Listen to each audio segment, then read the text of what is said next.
Olá pessoal do oitavo ano, satisfação em falar com vocês. Pessoal, a nossa aula dessa semana, ela será falando sobre as revoluções na Inglaterra, né? Na unidade 1, no nosso livro didático, a nossa aula será da página 12 à página 15, né? A nossa aula precisamente será no capítulo 1, onde fala das revoluções políticas. Pessoal, revoluções políticas, essas revoluções serão na Inglaterra, tá ótimo? Para início. Pessoal, a Inglaterra do século XVI ao XVII, ela passou por grandes transformações, como vocês vão ver no livro didático aí, né? E essas transformações elas vão ser no campo econômico, político e religioso, né? No campo econômico, a Inglaterra vai ser a pioneira da Revolução Industrial, né? Ela vai desenvolver mecanismos como a concentração de terras nas mãos de grandes proprietários para a produção de lã, para a sua indústria de tecido que estava nascendo, né? A outra questão também que a gente vai ver é que a Inglaterra vai se tornar uma potência naval, né? Ser a maior potência naval do mundo. Vai reinar nos mares, vendendo seus produtos. No campo religioso, ela vai fundar a sua própria igreja, a igreja anglicana. Uma questão que vocês vão observar também, já na página 13, é com relação aos monarcas absolutistas. Gente, absolutismo é o sistema de governo em que o rei tem poder absoluto. Ele manda e desmanda e ninguém pode contestar, tá bom? Então, o maior símbolo do absolutismo na Inglaterra foi o rei Henrique VIII, né? Henrique VIII teve grande destaque porque foi ele que instituiu ou instalou a igreja anglicana no território inglês, e ele passou a ser o maior representante dessa igreja anglicana, né? Ou seja, ele era o representante de Deus na terra, o rei Henrique VIII, né? Henrique VIII ele fortaleceu o seu governo porque ele rompeu, né, com a igreja católica, tomou todas as terras da igreja e vendeu a grandes proprietários e tornou-se o rei e a coroa ou o reino muito rico, né? Passou a ter poder, dinheiro. Com isso, a Inglaterra se tornava aos poucos o primeiro país a se industrializar, tá ótimo? Outra questão também que a gente vai ver é que no governo da sua filha, né, Elizabeth I, filha de Henrique VIII, a Inglaterra vai conquistar importantes colônias, né, ultramarinas, ou seja, colônias vai ser terras que ela vai conquistar na África, na América, e essas terras ou colônias vão fornecer matérias-primas para os ingleses, né? Eles vão, além disso, vão vender seus produtos nessas colônias para esses novos consumidores, né? Outra questão também que a gente vai ver é que durante esse período da rainha Elizabeth, a Inglaterra se torna a maior potência naval do mundo. Ela vai tomar o lugar da Holanda, tá? E uma coisa que é interessante a gente falar, que gerou muitos lucros para os ingleses, foi que, como eles eram a maior potência naval, eles passaram a intermediar o comércio de escravos, né? Eles pegavam muitos escravos na África e vendia para todo o mundo, tá? Isso gerou muitos lucros para o reino inglês, tá? A gente passando para a página 14, vai falar da Revolução Puritana. Gente, a Revolução Puritana foi uma guerra civil que aconteceu dentro da Inglaterra, né? A rainha Elizabeth, né, filha de Henrique VIII, ela morreu e não deixou herdeiros. Aí começou um problema.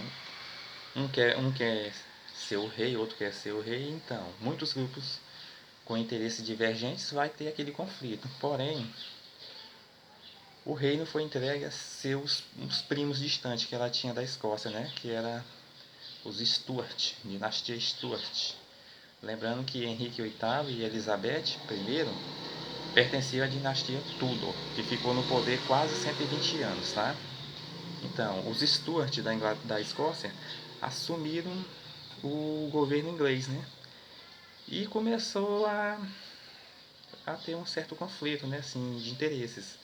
O principal rei Stuart foi Jaime I. Jaime I, ele começou uns conflitos entre a monarquia e as classes emergentes. As classes emergentes eram a burguesia e a pequena nobreza, tá? O que vai acontecer? Por que vai surgir esse conflito entre parlamento e o rei? Primeiro, o ponto crucial, gente, era que o parlamento era dominado praticamente pelos burgueses e pela pequena nobreza.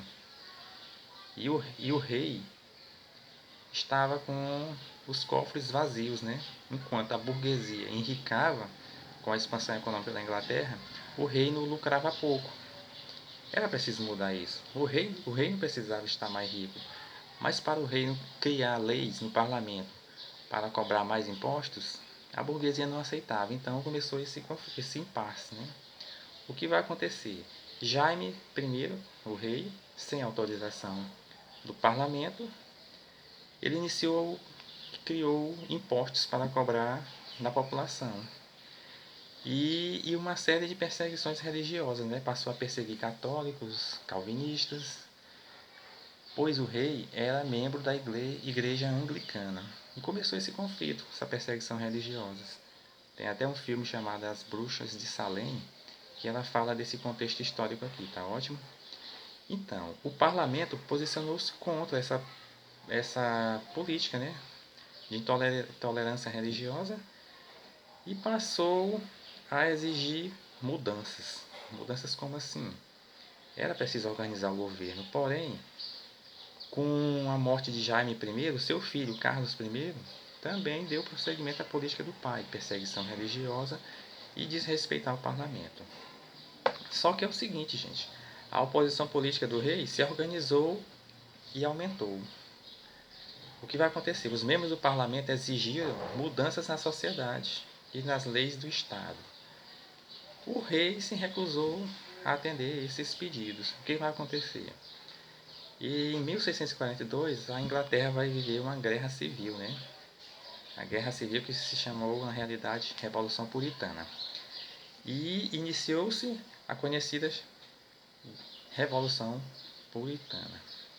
E essa Revolução Puritana ela vai dividir a sociedade inglesa em dois grupos: realistas, que são do lado do rei, membros da igreja anglicana, alta nobreza, e os parlamentares, né, que são burgueses, pequenos nobres e as classes emergentes. Esse conflito vai ser vencido pelos parlamentares, né, gente, que era a maioria da população. A população sempre é usada para os interesses dos poderosos, né? E vai ser instalada a República de Cromwell. Gente, Cromwell foi o chefe do exército dos parlamentares. Venceu o rei, prendeu o rei e condenou à morte, né? Foi cortado o pescoço. E foi instalada a República na Inglaterra. Seu governante foi Oliver Cromwell, foi instalado em 1649. E durante esse governo de Cromwell, República de Cromwell, a economia da Inglaterra vai crescer muito com os atos de navegação, né? Que esses atos de navegação foi instalado e proibiu que qualquer país que não seja o produtor da mercadoria comercializasse com os ingleses. Com isso, ele evitava que atravessadores lucrassem em cima do comércio dentro da Inglaterra, tá? E essa medida, além disso, só podia entrar na Inglaterra navios comandados por capitães ou comandantes de navios ingleses. E 2/3 da população sendo inglesa. Essas medidas tornaram a Inglaterra mais rica ainda. No plano político, Oliver Cromwell se tornou um ditador cruel, fechou o parlamento e instalou uma ditadura hereditária, ou seja, seu poder passaria para seu filho, e assim sucessivamente.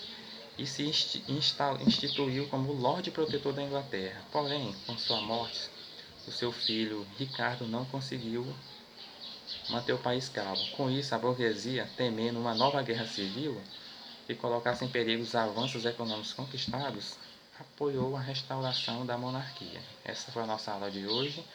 O material vai ficar à disposição para vocês e até a próxima aula, tá ótimo?